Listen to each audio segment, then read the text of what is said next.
I was house sitting for the Thompsons, and everything seemed perfectly normal at first.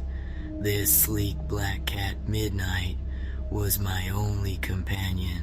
She mostly stayed hidden, which was fine by me. I didn't think much of it, but everything changed on the third night. It was exactly 3 a.m. when I woke up to a sound that sent chills down my spine, a frantic scratching on the other side of my bedroom door. I thought Midnight had finally warmed up to me, so I got up to let her in. But when I opened the door, there was no cat, just deep, jagged scratches gouged into the wood.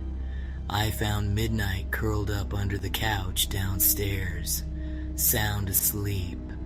That's when the unease began to creep in. The next night, the scratching came back, louder, more desperate. I threw the door open, expecting to catch whatever was making the noise, but the hallway was empty. This time the sound didn't stop. It echoed from all around me as if the walls themselves were alive. By the fourth night, I was too terrified to sleep. I sat up with my phone recording the sounds. At exactly 3 a.m. it started again, scratching louder than ever, and then a low growl. My blood turned to ice. The next morning I played the recording back. That's when I heard it, my name, whispered faintly, like someone was right next to me. When the Thompsons came back, I told them everything. They laughed it off, calling it house noises. But as I was leaving, I glanced at the bedroom door one last time. The scratches had grown deeper, and they weren't just on the door anymore. They climbed up the walls, like something had been trying to get out. I never house sat for them again. Max, the golden retriever, was the sweetest dog I'd ever met during the day, but at night he became eerily different. Every evening at 10 p.m., like clockwork, he'd sit at the base of the stairs, staring into the dark hallway above. At first, I thought it was just a quirk, but on the second night, I decided to see what he was looking at. I turned on every light as I went, trying to shake the heavy sense of dread. The hallway upstairs felt colder than the rest of the house. I shrugged it off and went back downstairs, but Max wouldn't stop staring. The third night was worse. Max was growling softly now, his eyes fixed on the top of the stairs. I grabbed a flashlight and went up again. This time the air felt suffocating. When I opened the guest room door, my stomach dropped. The bed was covered in dust, except for one spot. It looked like someone or something had been lying there. Max's barking broke the silence. I ran back downstairs to find him trembling, staring at the staircase. When the owners returned, I mentioned Max's behavior. Their response, "Oh, that must be Grandma.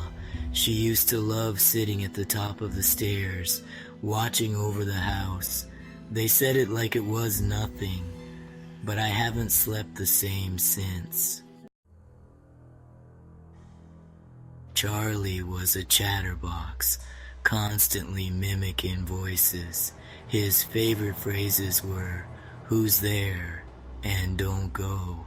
At first I thought it was funny, then it turned terrifying. On the third night, as I was locking up the house, Charlie screeched, "He's here!" My heart raced as I turned to the doorway he was staring at, but it was empty. Laughing nervously, I told myself it was just random bird talk. But that night, I woke to the sound of soft footsteps. My bedroom door creaked open slightly, but no one was there. From downstairs, Charlie whispered, "Don't go, don't go." The footsteps grew louder, climbing the stairs. I couldn't move. Then they stopped, right outside my door. The next night, Charlie's cage tipped over on its own. He was screeching, "Get out, get out."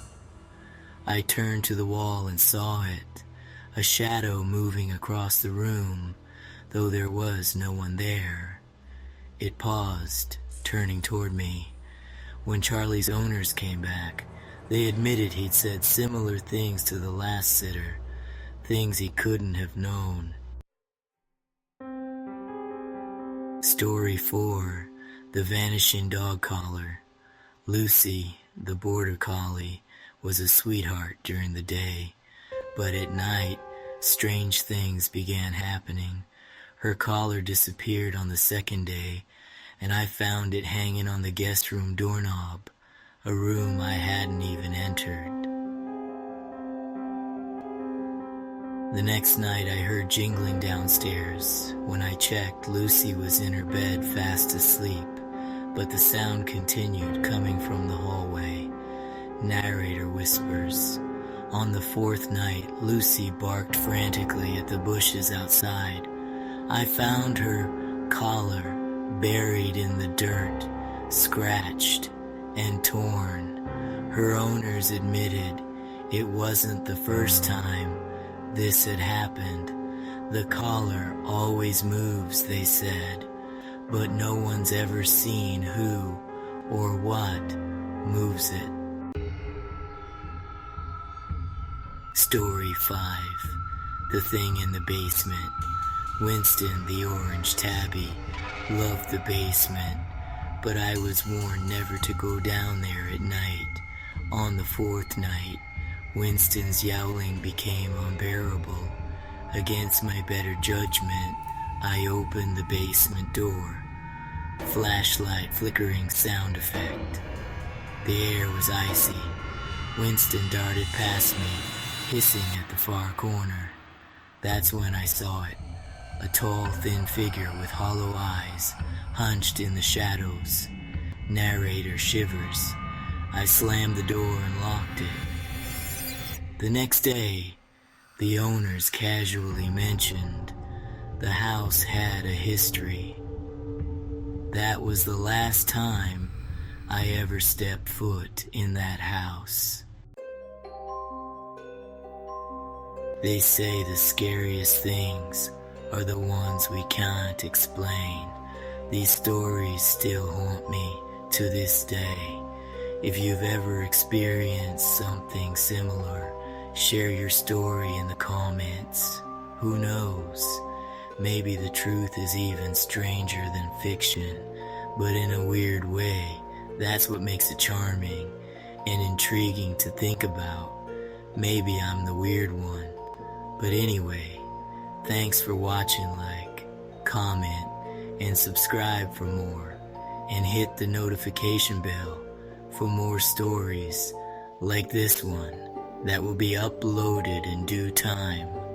But anyway, remember this, we're always watching.